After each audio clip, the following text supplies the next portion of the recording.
In the autumn of 1859, a solitary figure approached the territorial courthouse in Denver City, Colorado Territory, clutching a leather satchel that contained evidence of what would become one of the most chilling mysteries in American frontier history. Margaret Hartford, dressed in mourning black that seemed to absorb the pale October sunlight, had come to report the disappearance of her seventh husband in less than 3 years. What the territorial marshal discovered when he opened that satchel would challenge everything the growing settlement thought it knew about the quiet widow, who had become such a familiar sight at local weddings and funerals. Before we dive deeper into this twisted tale of love, greed, and calculated murder on the American frontier, tell us where you're tuning in from. And if this story touches you, make sure you're subscribed, because tomorrow I've saved something extra special for you. 7 marriage certificates, each bearing Margaret's elegant signature alongside the bold scrawl of a different man. 7 sets of property deeds, all transferring substantial assets into her name. And 7 obituaries, carefully cut from various frontier newspapers, each describing the tragic and unexpected death of a beloved husband, who had left behind a grieving widow and a considerable fortune. But there were no bodies. There had never been any bodies. And as Marshal William Garrett would soon discover, there had never been any accidents, illnesses, or natural deaths either. What there had been was something far more methodical, far more calculated, and far more terrifying than anyone in the rough frontier town could have imagined. Margaret Hartford had perfected a system of murder that left no evidence, no witnesses, and no questions that couldn't be answered with tears and a black dress that never seemed to fade or wear despite years of constant use. The Colorado Territory, in 1859, existed in that peculiar state between lawlessness and civilization that characterized the American frontier during its most volatile period. Gold had been discovered in the South Platte River Valley just months earlier, transforming what had been empty grassland into a chaotic collection of mining camps, trading posts, and hastily constructed settlements that appeared and disappeared with the same unpredictability as the precious metal that drew thousands of fortune seekers westward.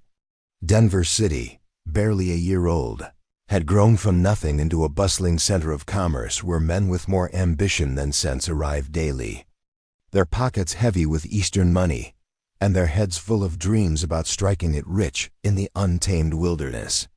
It was the perfect environment for someone like Margaret Hartford, though nobody in Denver City knew that name when she first arrived on a supply wagon in the spring of 1857. Back then, she called herself Mary Henderson, a war widow from Missouri, whose husband had died fighting Confederates in the bleeding Kansas conflicts that had made national headlines. She was approximately 30 years old, though she claimed to be 25, with auburn hair that caught sunlight like burnished copper and green eyes that seemed to change color depending on her mood and the light that illuminated them. Her figure was trim and elegant, suggesting good breeding and comfortable circumstances, while her manner of speaking indicated education and refinement that was unusual among frontier women. Mary Henderson rented a small cabin on the edge of what would soon become Denver City and established herself as a seamstress and laundress, providing services that were desperately needed in a community where most residents were single men who had never learned to care for their own clothing and domestic needs. She was quiet, industrious, and respectably religious, attending Sunday services at the makeshift church that met in the back room of Patterson's General Store. Her behavior was beyond reproach, her reputation spotless, and her presence in the community both welcomed and unremarkable. Within 6 months of her arrival, Mary Henderson had attracted the attention of Thomas Mitchell, a prosperous merchant who had established one of the first permanent trading posts in the area. Mitchell was 42 years old, originally from Pennsylvania, and had accumulated considerable wealth by providing supplies to miners and travelers passing through the territory. He owned substantial property in the growing settlement, maintained business relationships with suppliers in Kansas, City and St. Louis, and was regarded as one of the most eligible bachelors in the entire Tory. Their courtship followed all the proper conventions that frontier society demanded. Mitchell called on Mary Henderson at her cabin every Sunday afternoon after church services, bringing flowers that he had ordered specially from Denver City's only florist and engaging in carefully supervised conversations, while her elderly neighbor, Mrs. Patterson, served as unofficial chaperone. He proposed marriage after 3 months of formal courtship, presenting her with a gold ring that had been crafted by the territory's most skilled jeweler using gold that Mitchell had personally panned from Clear Creek. Their wedding took place on a crisp November morning in 1857, conducted by Circuit Judge Benjamin Walsh, in the trading post that served as the community's gathering place for important occasions. The ceremony was attended by nearly every resident of the growing settlement, making it one of the largest social events in the territory's brief history. Mary Henderson became Mary Mitchell, and the newlyweds moved into the spacious quarters above Thomas Mitchell's trading post, establishing themselves as one of the most prominent couples in Denver City's emerging social hierarchy. For exactly 4 months, the marriage appeared to be everything that frontier society expected from a union between two respectable and prosperous citizens. Mary Mitchell proved to be an excellent hostess, organizing social gatherings that brought together the territory's leading families and establishing traditions that would influence Denver City's development for years to come. Thomas Mitchell's business flourished during this period, expanding into new areas of commerce and establishing trade relationships that extended his influence throughout the Colorado Territory and beyond. Then, on a snowy March evening in 1858, Thomas Mitchell failed to return from a routine business trip to the nearby mining camp of Auraria. He had departed 3 days earlier with a pack train carrying supplies for the miners, following a route that he had traveled dozens of times without incident. When his horse returned to Denver City without him, leading the pack animals that still carried their full loads of merchandise, Mary Mitchell organized a search party that included every able-bodied man in the settlement. They found no trace of Thomas Mitchell along the familiar trail between Denver City and Auraria. No signs of struggle, no evidence of Indian attack, no indication that he had been robbed by highwaymen or killed by wild animals. His personal effects, including a considerable sum of money and valuable jewelry, remained untouched in his saddlebags. The pack animals showed no signs of distress or injury, suggesting that whatever had happened to Thomas Mitchell had occurred without violence or struggle that might have frightened the horses. Preparing and narrating this story took us a lot of time, so if you are enjoying it, subscribe to our channel. It means a lot to us. Now back to the story. The search continued for 2 weeks, expanding to cover hundreds of square miles of Colorado Territory wilderness. Volunteers checked every gulch, cave, and abandoned mine shaft within a day's ride of the established trail. They questioned miners, traders, and travelers who might have encountered Mitchell during his journey. They examined every possible explanation from accident to foul play, but found absolutely nothing that could account for his disappearance. Mary Mitchell's grief appeared genuine and overwhelming. She wept openly during the memorial service that was held in Thomas Mitchell's honor, delivered a moving eulogy that praised his kindness and generosity, and established a fund to help other widows who might find themselves in similar circumstances. She wore mourning dress that was appropriate for her loss, conducted herself with dignity that impressed everyone who knew her, and gradually began rebuilding her life with the courage that frontier women were expected to display during times of hardship. What nobody in Denver City realized was that Mary Mitchell's mourning period included activities that extended far beyond grief and adjustment to widowhood. She spent considerable time reviewing Thomas Mitchell's business records, learning the details of his commercial operations, and identifying the most valuable aspects of his estate. She visited banks and legal offices in Denver City and surrounding communities, ensuring that property transfers and inheritance procedures were completed with maximum efficiency. Most importantly, she began making subtle inquiries about other eligible men in the territory who might be suitable candidates for future companionship. By autumn of 1858, Mary Mitchell had transformed herself once again. She now called herself Margaret Maxwell, claiming that she had decided to honor her late husband's memory by using the middle name he had preferred during their brief but happy marriage. She had relocated to Colorado Springs, a newer settlement, about 70 miles south of Denver City, where nobody knew her previous history or circumstances. Once again, she established herself as a respectable widow seeking to rebuild her life through honest work and careful attention to moral propriety. Margaret Maxwell's second marriage followed the same pattern as her first, though she had refined her methods considerably based on experience gained during her initial venture into frontier matrimony. Her new husband was James Patterson, a rancher, who owned substantial grazing land in the Arkansas River Valley and maintained herds of cattle that supplied beef to mining camps throughout the territory. Patterson was younger than Thomas Mitchell, approximately 35 years old, and had built his ranching operation from nothing through hard work and careful attention to the needs of Colorado Territory's rapidly expanding population. Their courtship was brief but intensive, compressed into 6 weeks of daily interaction that convinced Patterson that Margaret Maxwell was exactly the kind of woman he needed to help him manage his growing business empire and establish a family that would carry on his legacy. They married in January of 1859, during a blizzard that trapped their wedding guests in Colorado Springs for 3 days and created a celebration that became legendary in local folklore. James Patterson disappeared on a warm April evening while checking on cattle that were grazing in remote pastures near the Arkansas River.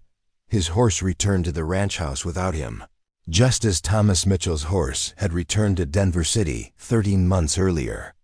The search for James Patterson followed exactly the same pattern as the search for Thomas Mitchell, with exactly the same results. No trace of the missing man, no evidence of violence or struggle, no explanation that could account for his disappearance. Margaret Patterson, as she now called herself, inherited everything that James Patterson had built during his years of ranching in Colorado Territory. She sold the property for a considerable profit, invested the proceeds in Denver City real estate that was appreciating rapidly due to continued gold discoveries, and prepared to reinvent herself once again in a new location with a new identity and a new plan for acquiring her next husband. By the summer of 1859, the woman who had been Mary Henderson, Mary Mitchell, Margaret Maxwell, and would soon become Margaret Hartford had developed her system into something approaching scientific precision. She understood now that the key to successful frontier murder was not violence or poison or any of the dramatic methods that left evidence and raised questions. Instead, success lay in exploiting the fundamental characteristics of territorial life that made men disappear regularly without anyone considering murder as a possible explanation. The Colorado Territory was a place where people vanished constantly. Miners fell into unmarked shafts and were never found. Traders were killed by hostile tribes during routine journeys. Ranchers were swept away by sudden floods while crossing rivers. Hunters were mauled by bears in remote wilderness areas where their bodies would never be recovered. The frontier was inherently dangerous, and death was so common that communities had learned to accept disappearances as unfortunate but inevitable aspects of life in untamed country. What Margaret had discovered was that timing and location could make any murder appear to be just another frontier accident. A man who disappeared while traveling alone on a familiar route would be assumed to have encountered natural hazards or hostile Indians. A husband who vanished while performing routine ranch work would be presumed to have suffered an accident that left no recoverable remains. The key was ensuring that the victim was alone when death occurred and that the location was remote enough that a body might never be found even if searchers knew exactly where to look. Her method had evolved through experience and careful observation of how previous disappearances had been investigated and explained by territorial authorities. She now understood that the most important element was establishing a clear reason why her husband would be traveling alone to a dangerous location at a specific time. This required weeks of preparation during which she would plant suggestions about business opportunities, urgent problems that required immediate attention, or family emergencies that could only be resolved through personal intervention. Second crucial element was ensuring that she had an unshakable alibi for the time when her husband disappeared.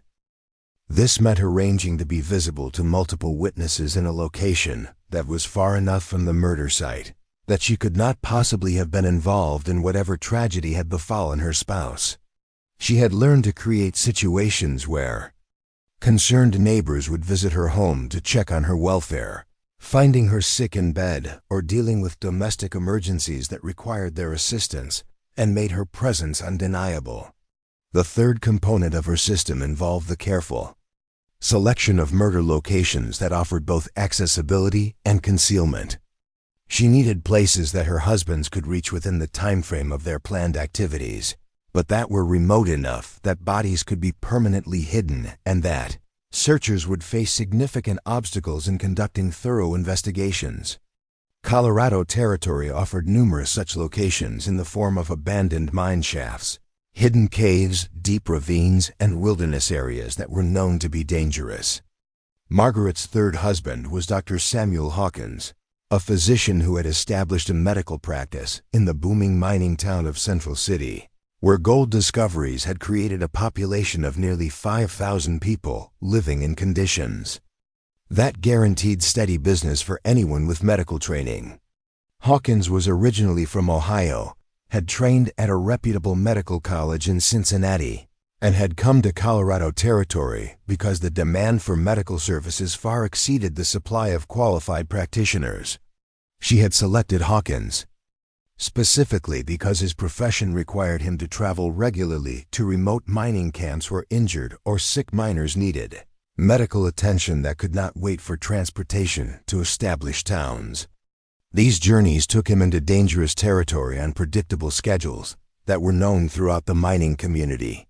If Dr. Hawkins disappeared while making a professional call, everyone would assume that he had encountered hazards that were inherent to providing medical care in wilderness conditions. Margaret had approached Hawkins by arranging to need medical attention for a condition that required multiple visits to his office over several weeks.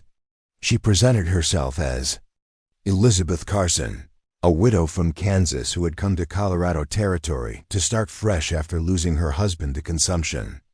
Her supposed illness was minor but persistent, requiring regular consultations that gave her opportunities to learn about Hawkins's schedule, his habits, his personality, and his vulnerabilities.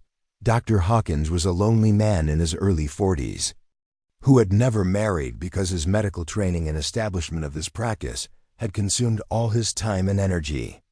He was kind, generous, and genuinely dedicated to helping people, but he lacked experience with women and was susceptible to the attention of an attractive and seemingly respectable widow, who showed interest in his work and admiration for his dedication to serving the mining community. Their courtship developed naturally from patient consultations to social visits to formal courtship. Margaret played the role of Elizabeth Carson with complete conviction, creating a detailed backstory about her life in Kansas, her deceased husband's struggle with consumption, and her decision to seek a new beginning in the Colorado Territory. She demonstrated knowledge of domestic skills, showed appropriate religious devotion, and displayed the kind of moral character that frontier communities valued in potential wives and mothers. Dr. Hawkins proposed marriage in September of 1859, and Elizabeth Carson accepted with tears of gratitude and promises to be a devoted wife who would support his medical practice and help him serve the community more effectively. They planned a November wedding that would take place after the autumn rush of mining accidents had subsided and before winter weather made travel impossible for wedding guests coming from distant communities. During their engagement period, Margaret methodically learned everything about Dr. Hawkins's medical practice that would be relevant to her plans for his elimination. She discovered that he made regular visits to a remote mining camp called Deadwood Gulch, where a small group of miners worked claims that were far from any established town. The journey to Deadwood Gulch required an entire day of difficult travel through mountain terrain that was known for rock slides, sudden weather changes, and occasional Indian activity. The miners at Deadwood Gulch had arranged for Dr. Hawkins to visit their camp once each month to treat injuries and illnesses that had accumulated since his previous visit. These appointments were scheduled weeks in advance and were known to people throughout Central City because Hawkins would often ask other physicians to cover his regular patients while he was away. The miners paid well for these visits, and Hawkins had never missed a scheduled appointment despite the dangers and difficulties involved in reaching their remote location. Margaret also learned that the trail to Deadwood Gulch passed through an area called Devil's Canyon, where the path followed a narrow ledge above a deep ravine that was filled with jagged rocks and debris from previous rock slides. Local guides warned travelers that Devil's Canyon was particularly dangerous during autumn months when freeze and thaw cycles loosened rocks and created unstable conditions that could trigger major slides without warning. She began developing a plan that would eliminate Dr. Hawkins during one of his routine medical visits to Deadwood Gulch, using the natural hazards of Devil's Canyon to provide both the means and the explanation for his death. The plan required precise timing and careful preparation, but it offered the advantage of creating a disappearance that would be immediately attributed to well-known dangers rather than raising questions about potential foul play.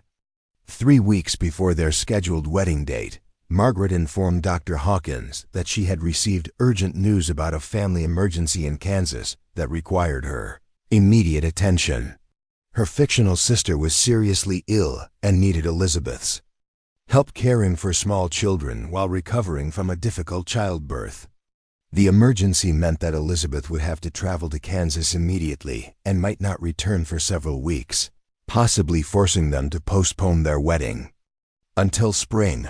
Dr. Hawkins was disappointed by this development, but understood that family obligations took precedence over personal plans.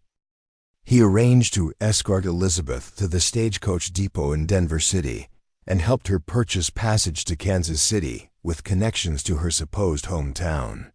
They had an emotional farewell at the depot, with Elizabeth promising to return as soon as possible and Dr. Hawkins vowing to wait for her, regardless of how long her family emergency might last. What Dr. Hawkins did not know was that Elizabeth Carson left the stagecoach at the first stop outside Denver City, doubled back through mountain trails that she had scouted carefully during previous weeks, and established herself in a hidden camp near Devil's Canyon where she could observe the trail to Deadwood Gulch without being detected by travelers or search parties. Margaret had spent months preparing this hidden camp, gradually transporting supplies and equipment to a cave that was located approximately half a mile from the main trail but was concealed by dense vegetation and rock formations that made it invisible to casual observation. The cave provided shelter from weather and wildlife while offering a vantage point that allowed her to monitor traffic on the trail to Deadwood Gulch.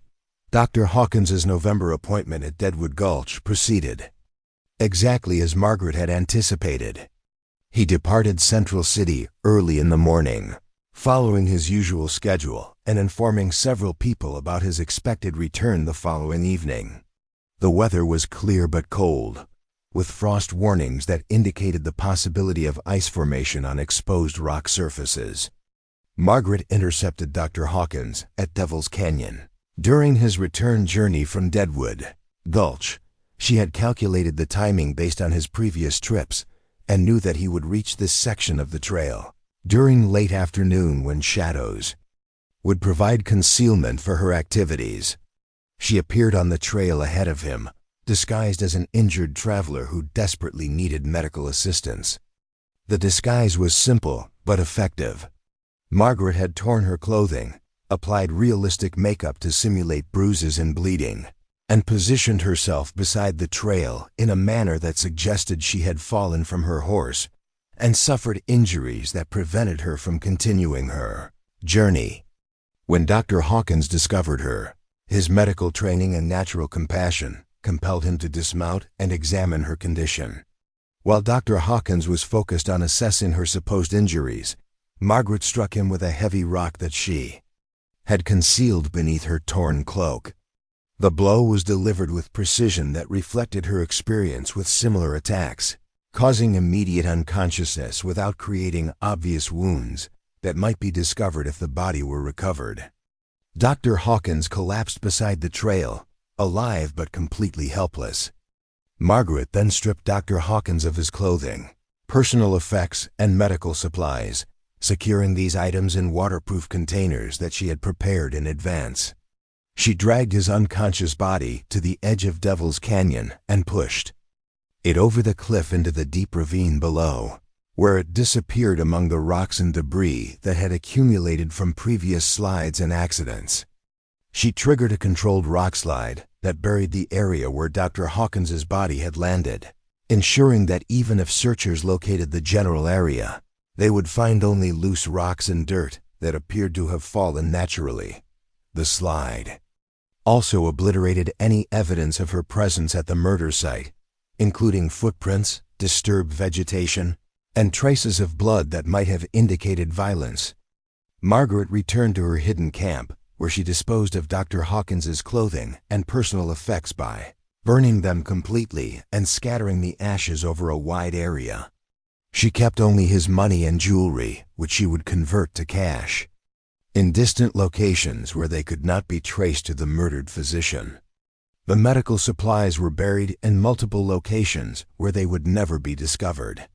3 days later, Margaret emerged from the wilderness at a small settlement called Pine Grove, approximately 30 miles from Devil's Canyon, where she presented herself as Elizabeth Carson, returning from her family emergency in Kansas. She claimed to have taken a stagecoach to the railroad at Denver City and then traveled by train to Kansas, spending 2 weeks caring for her sick sister before receiving word that Dr. Hawkins had disappeared during a medical visit to Deadwood Gulch.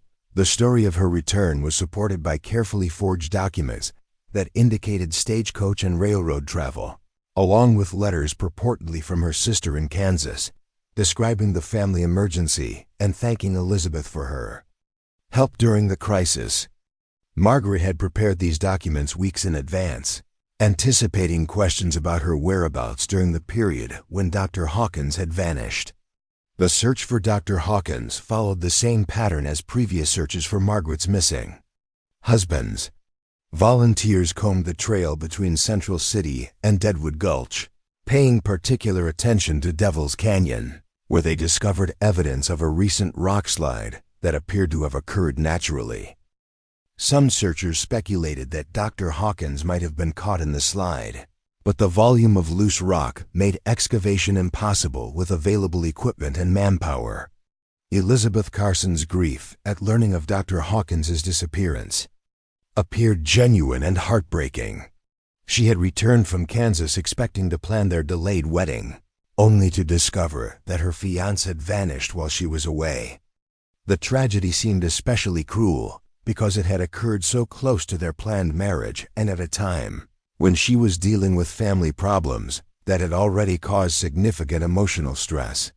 The community of Central City embraced Elizabeth Carson during her time of loss, providing emotional support and practical assistance that helped her cope with the tragedy of losing her second fiancé to the dangers of frontier life. Several prominent families invited her to stay in their homes rather than facing the loneliness of living alone, and local merchants refused to accept payment for goods and services that she needed during her period of mourning. Dr. Hawkins's estate, which included his medical practice, equipment, and substantial savings, was settled according to territorial law governing the property of missing persons. Since he had died without a will and had no surviving family members, His assets were eventually distributed to creditors and charitable organizations that served the Central City community. Elizabeth Carson received no direct inheritance, which reinforced the impression that she had genuinely loved Dr. Hawkins rather than pursuing him for financial gain. By spring of 1860, Elizabeth Carson had transformed herself once again. She now called herself Margaret Hartford, explaining to new acquaintances that she had decided to honor both her late husband and her vanished fiancé by combining elements of their names in a new identity that would help her start fresh while preserving her connection to the men she had loved and lost. Margaret Hartford relocated to the town of Boulder, a growing community that served farmers and ranchers in the South Platte River Valley. Her reputation as a woman who had suffered multiple tragedies made her an object of sympathy and admiration among Boulder residents, who viewed her continued optimism and determination to rebuild her life as examples of the frontier spirit that defined Colorado Territory's emerging character. Her fourth husband was Robert Sterling, a successful merchant who owned one of Boulder's largest general stores and had established trade relationships that extended throughout the Colorado Territory and into neighboring Kansas and Nebraska.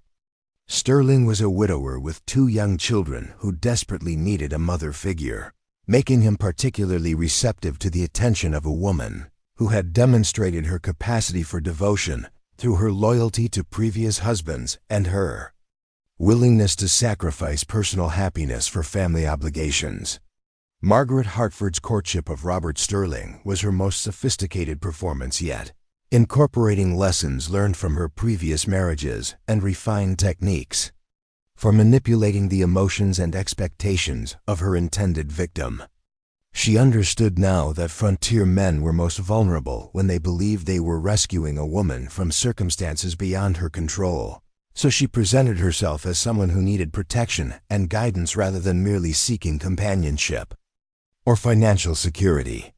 Their marriage took place in June of 1860 during Boulder's annual Harvest Festival, making it a community celebration that included nearly every resident of the town and surrounding area.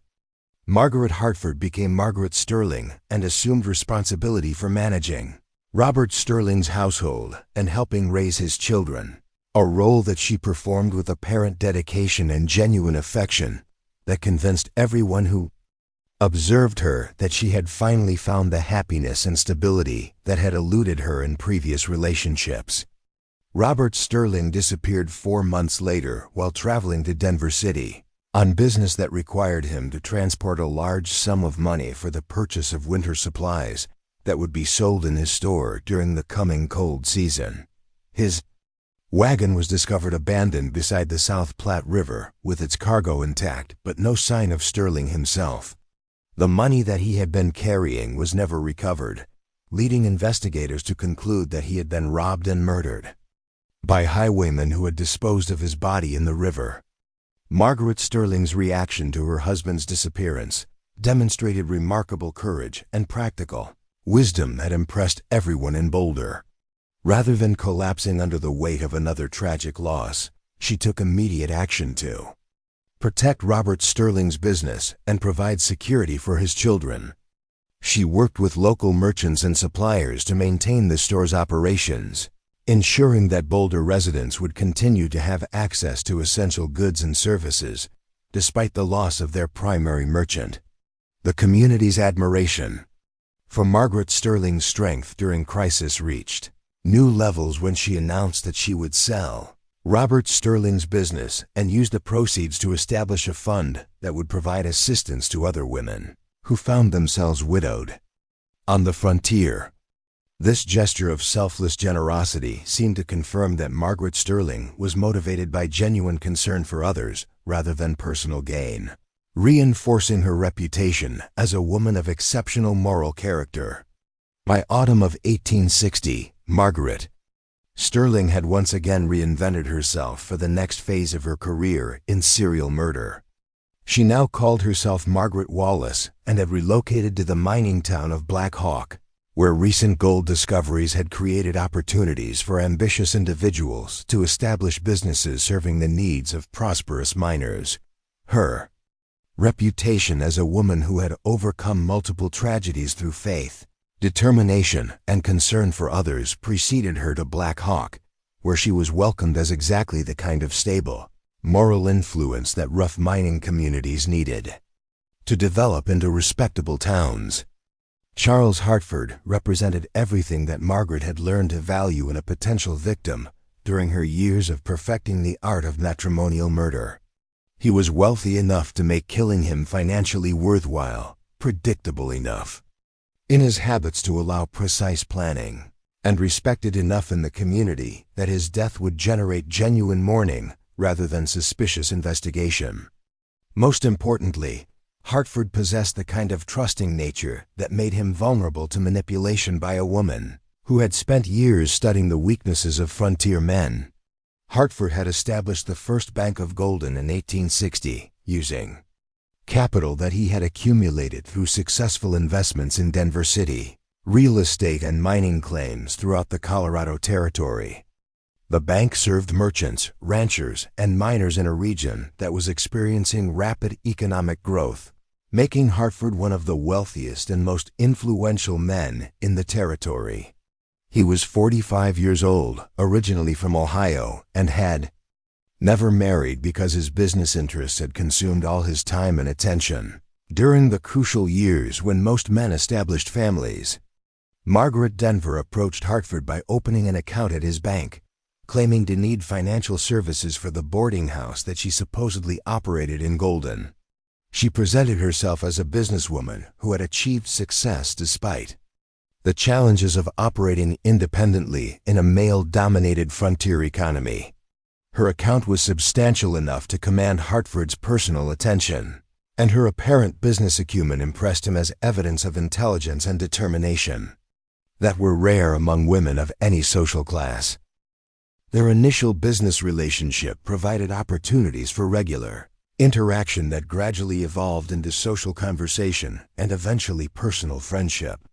Margaret demonstrated knowledge of banking and finance that surprised Hartford, asking sophisticated questions about investment opportunities and displaying understanding of economic principles that suggested education and experience beyond what most frontier women possessed.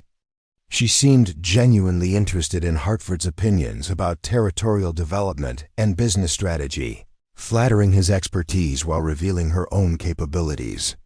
Hartford found himself increasingly attracted to Margaret Denver, not merely because of her physical beauty, but because she represented the kind of intellectual companionship that he had always hoped to find in a wife. She could discuss business matters with intelligence and insight. She understood the challenges that frontier entrepreneurs faced, and she demonstrated practical skills that would make her an asset to any man's career and social position. Margaret carefully cultivated Hartford's interest by presenting herself as someone who needed guidance and protection while simultaneously demonstrating competence that made such protection appear to be freely chosen rather than desperately required. She mentioned previous marriages only briefly, describing herself as a woman who had been blessed with love, but cursed with tragedy.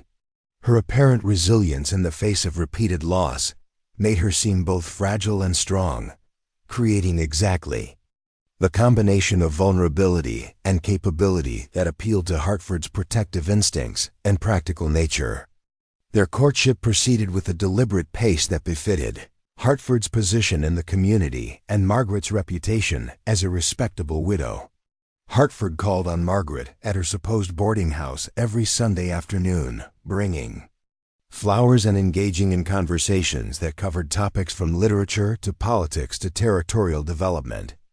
He consulted her opinions about bank business and sought her advice about community issues, treating her as an intellectual equal in ways that were unusual for frontier relationships.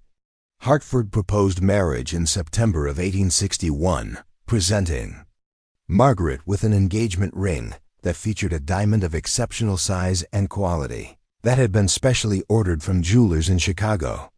The proposal took place during a picnic beside Clear Creek, with Hartford explaining that he had waited his entire adult life to find a woman who possessed both the beauty and intelligence that would make marriage a partnership of equals rather than merely a domestic arrangement. Margaret accepted Hartford's proposal with tears of gratitude and expressions of love that convinced him completely of her sincerity. She claimed to be overwhelmed by his generosity and kindness, particularly because he was willing to accept her despite the tragic history that had marked her previous marriages. Hartford assured her that her past experiences only made her more precious to him, because they demonstrated her capacity for devotion and her courage in facing life's uncertainties. Their engagement period allowed Margaret to study Hartford's habits and routines with the systematic thoroughness that had characterized her preparation for previous murders. She learned that Hartford made regular trips to Denver City to conduct banking business with correspondent institutions and government officials. These journeys followed predictable schedules and routes, taking him through areas that offered opportunities for the kind of staged accidents that had eliminated her previous husbands. Margaret discovered that Hartford's most vulnerable routine involved monthly trips to a remote mining district called Empire Valley, where he personally collected deposits from mining operations that used his bank for their financial services.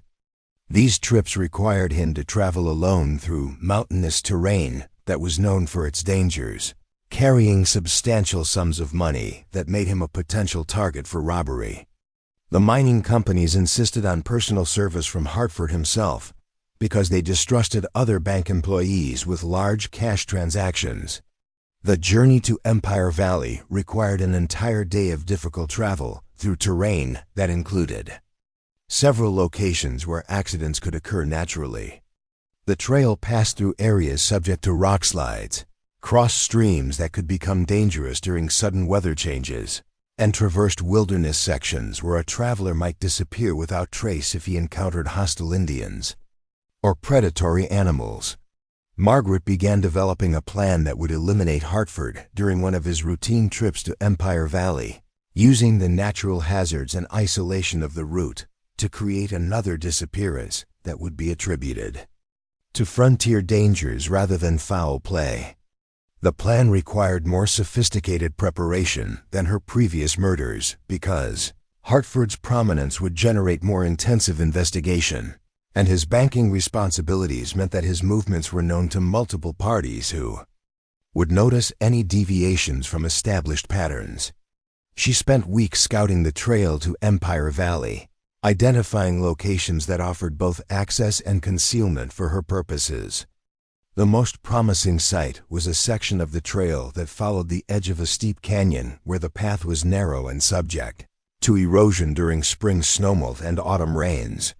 A traveler who fell from this section of trail would drop several hundred feet into a rocky gorge where recovery would be extremely difficult even if searchers knew the exact location of the accident. Margaret established a hidden camp near the canyon site, gradually transporting supplies and equipment that she would need for Hartford's murder and the subsequent concealment of evidence. The camp was located in a cave that was invisible from the main trail but provided access to the canyon area through animal paths that could be traveled without leaving obvious tracks.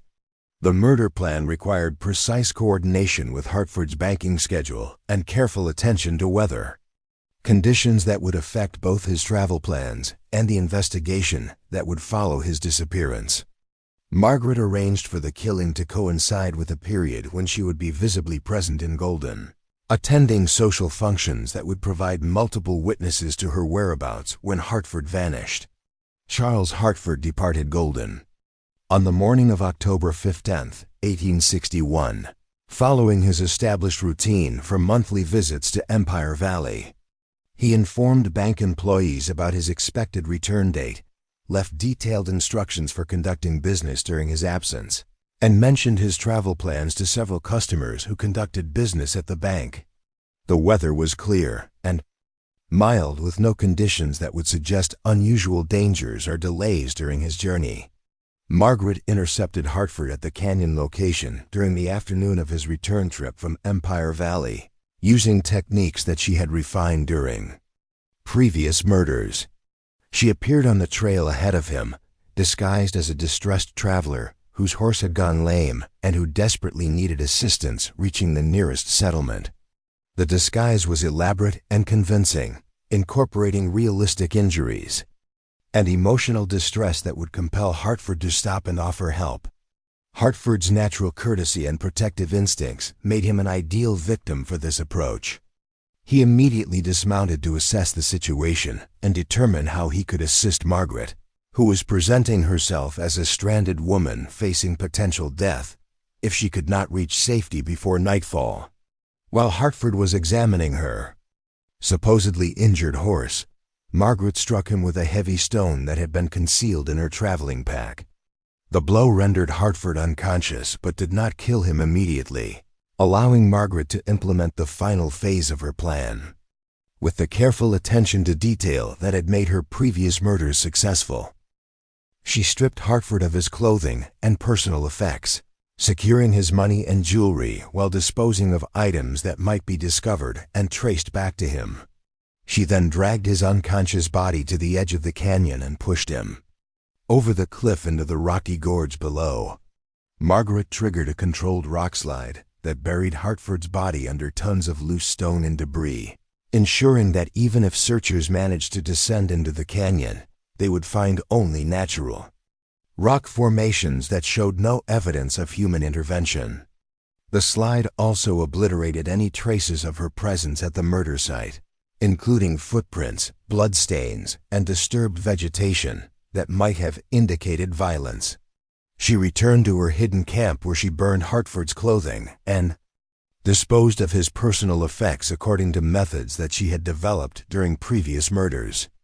The money and jewelry were concealed in waterproof containers that she would retrieve later and convert to cash in distant locations where they could not be connected to the murdered banker. Margaret emerged from the wilderness 2 days later at a small settlement called Georgetown, where she presented herself as Margaret Denver, returning from a visit to relatives in the mountains. She claimed to have been staying with family members who operated a small ranch in a remote valley, and she carried forged letters that supported this explanation for her absence from Golden during the period when Hartford had disappeared. Search for Charles Hartford began when he failed to return to Golden on his scheduled date, generating immediate concern because his banking responsibilities made punctuality essential to his business operations.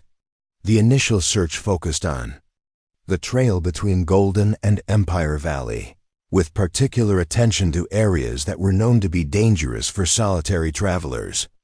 Searchers discovered evidence of Hartford's presence at Empire Valley, where mining company officials confirmed that he had collected deposits according to his usual routine and had departed for Crusoe, Golden at the expected time. The trail between Empire Valley and Golden showed signs of recent travel, but searchers found no indication of what might have happened to Hartford during his return journey.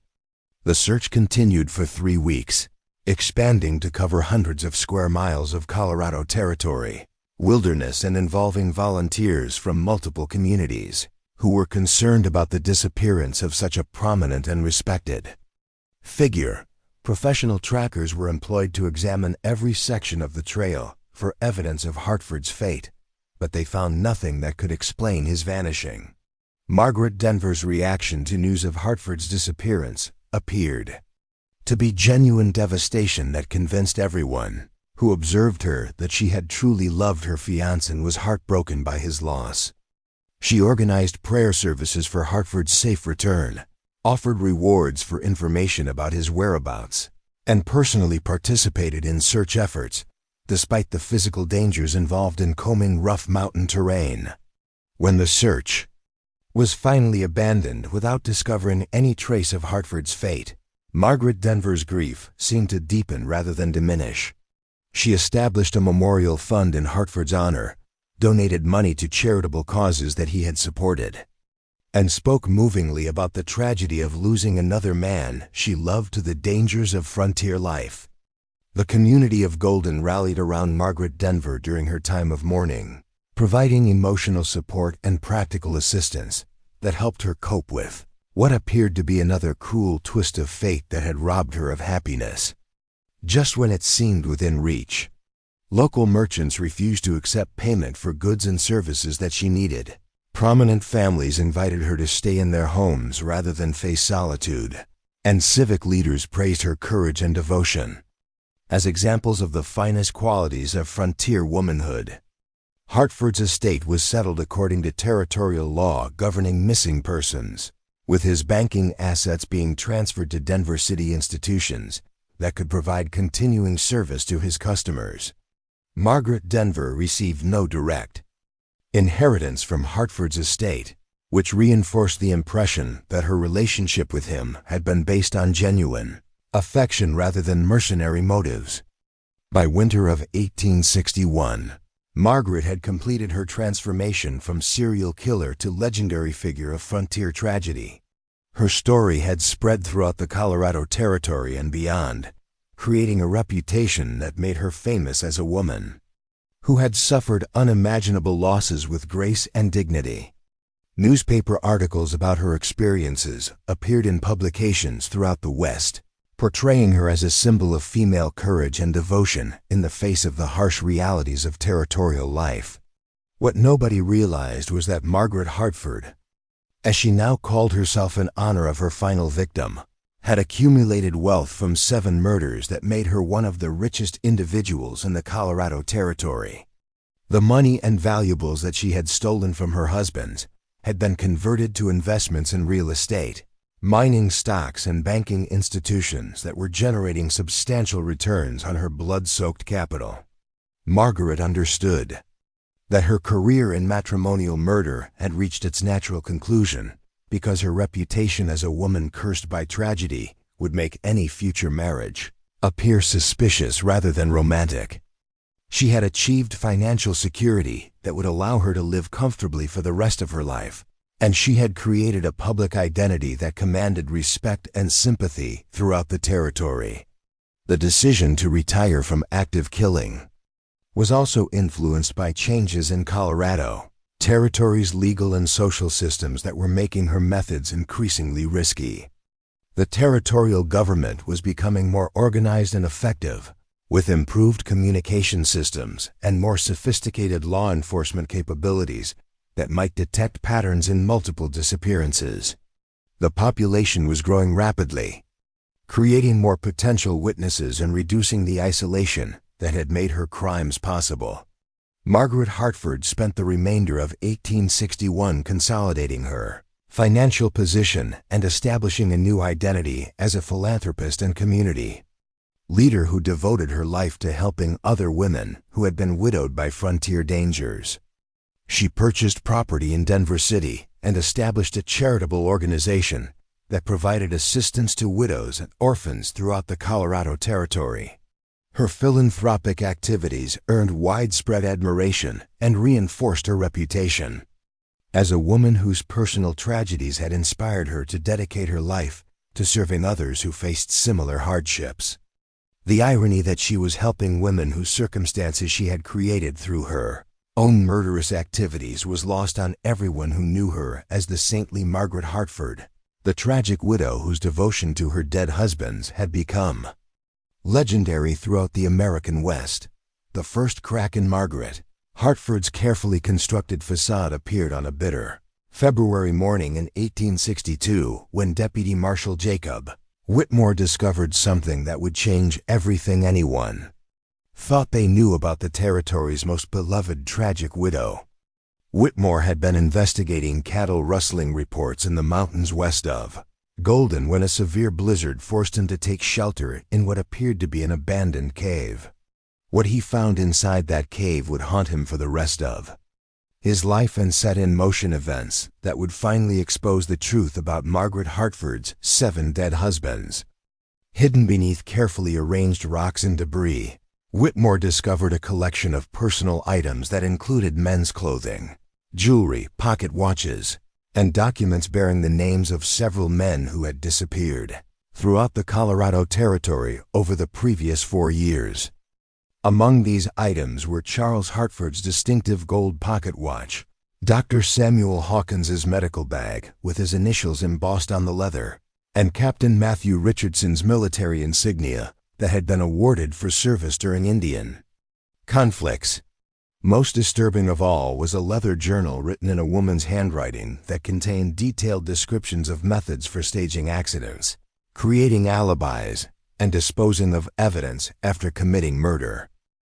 The journal entries were dated and organized with scientific precision, documenting locations suitable for hiding bodies, techniques for triggering rockslides and avalanches, and observations about how territorial authorities investigated disappearances and unexplained deaths.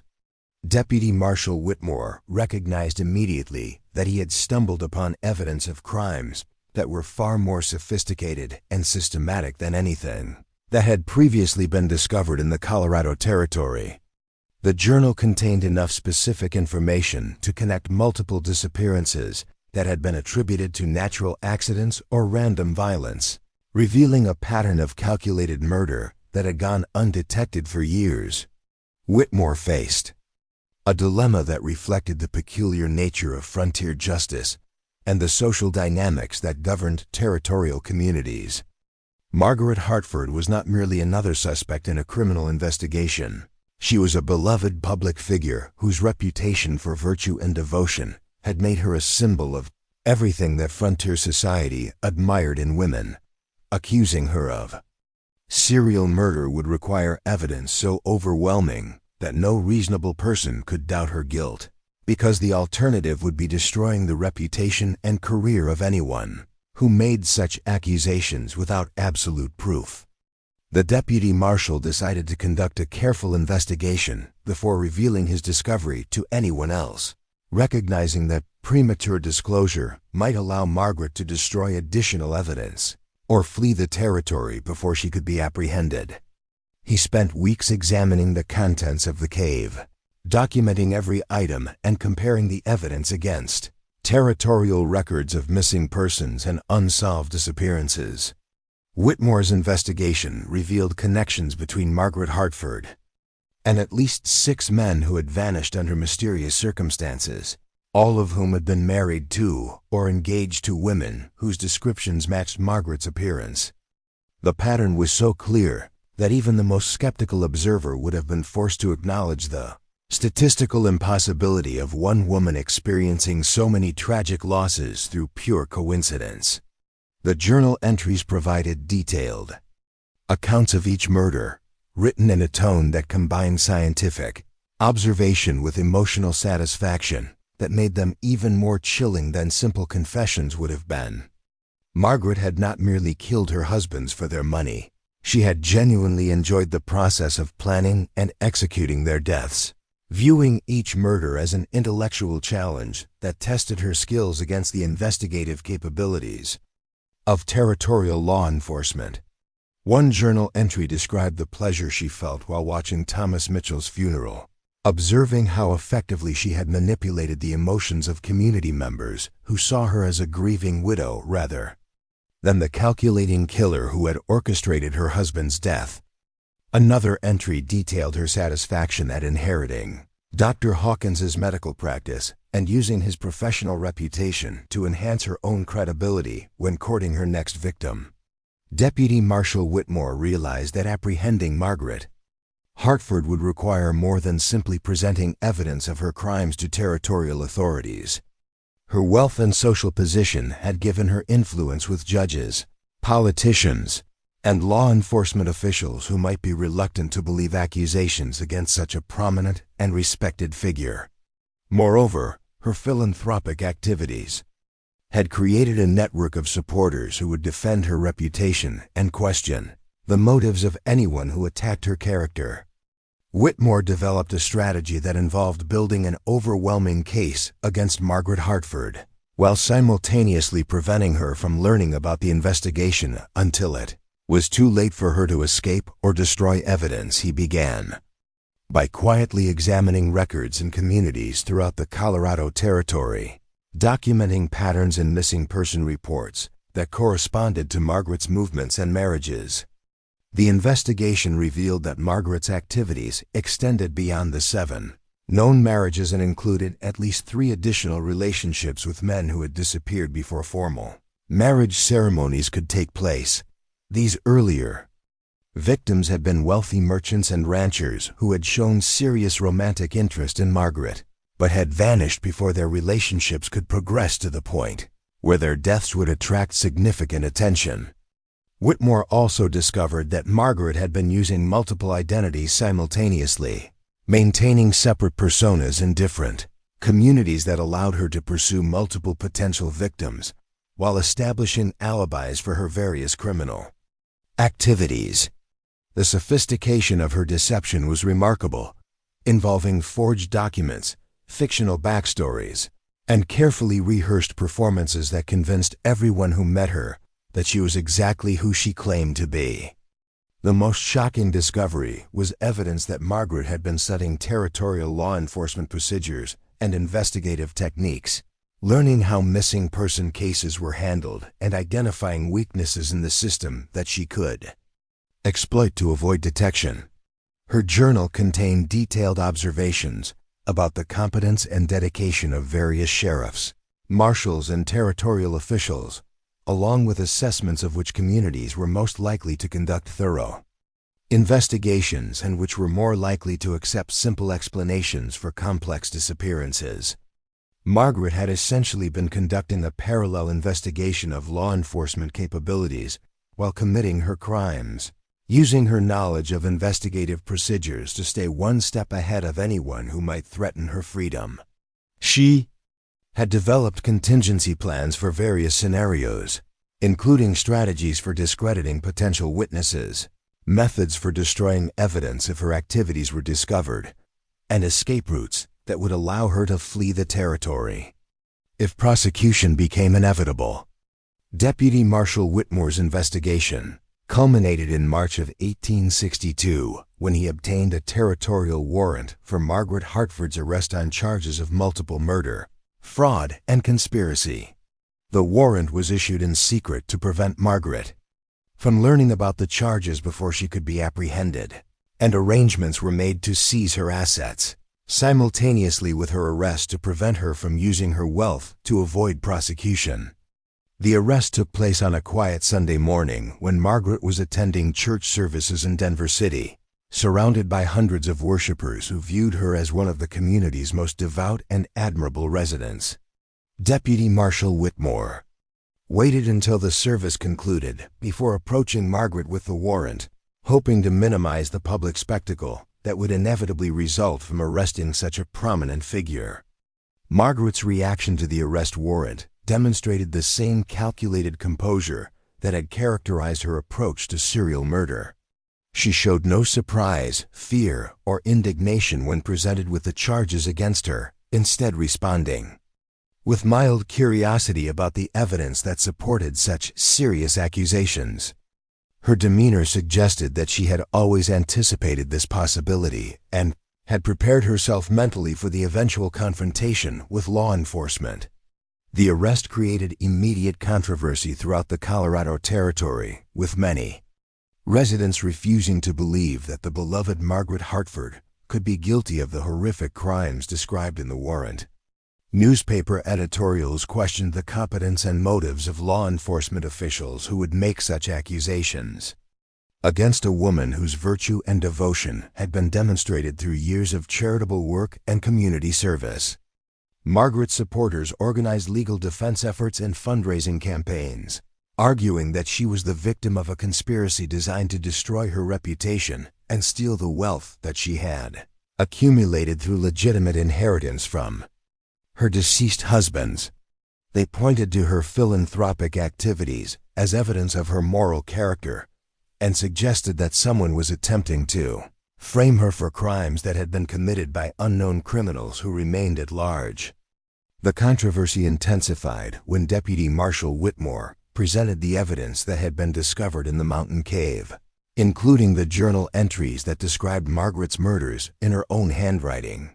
Even faced with such overwhelming proof, many of Margaret's supporters continued to insist that the evidence had been fabricated by enemies who wanted to destroy her reputation for their own malicious purposes.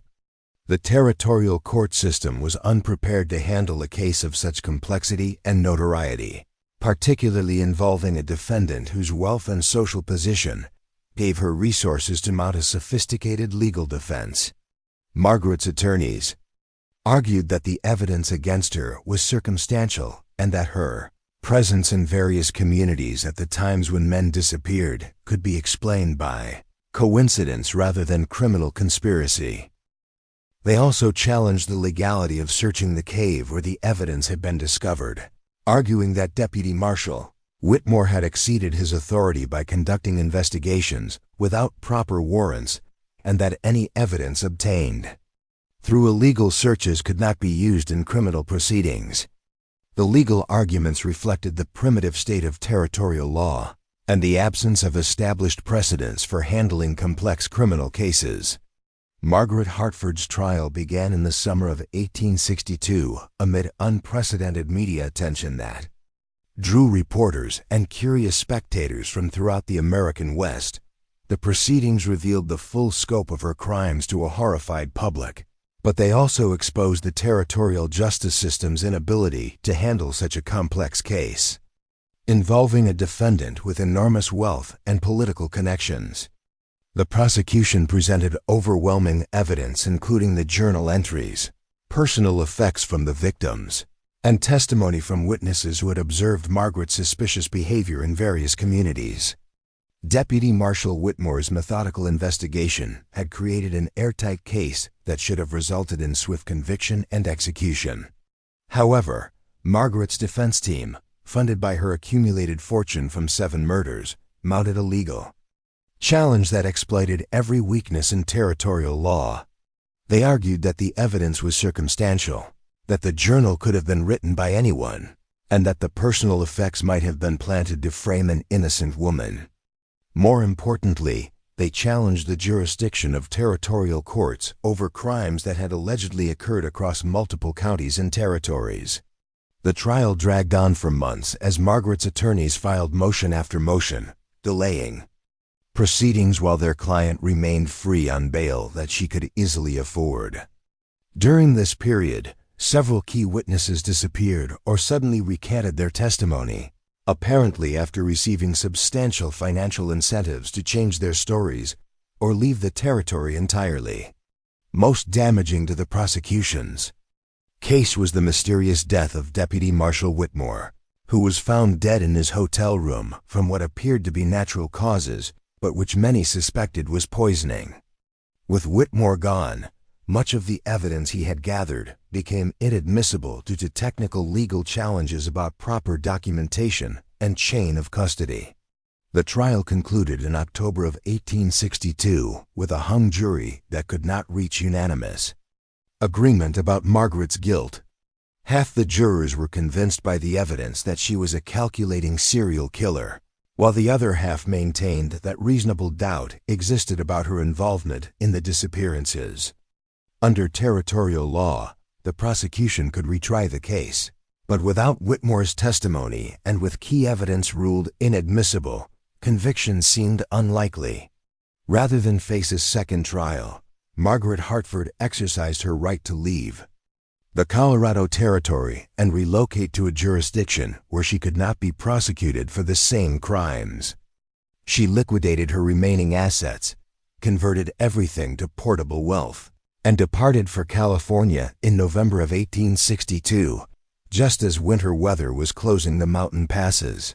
The territorial government, embarrassed by their failure to convict someone who was clearly guilty of multiple murders, chose to suppress most details about the case rather than face criticism about their incompetence. Court records were sealed, newspaper coverage was discouraged, and officials involved in the investigation were transferred to other duties or encouraged to seek employment elsewhere. Margaret Hartford vanished completely after leaving Colorado Territory, though rumors persisted for years about a wealthy widow in California who had married and lost several husbands under mysterious circumstances. Some reports suggested that she had changed her name and continued her murderous activities in mining camps along the Pacific coast, while others claimed that she had retired from crime and lived quietly on the fortune accumulated from her Colorado.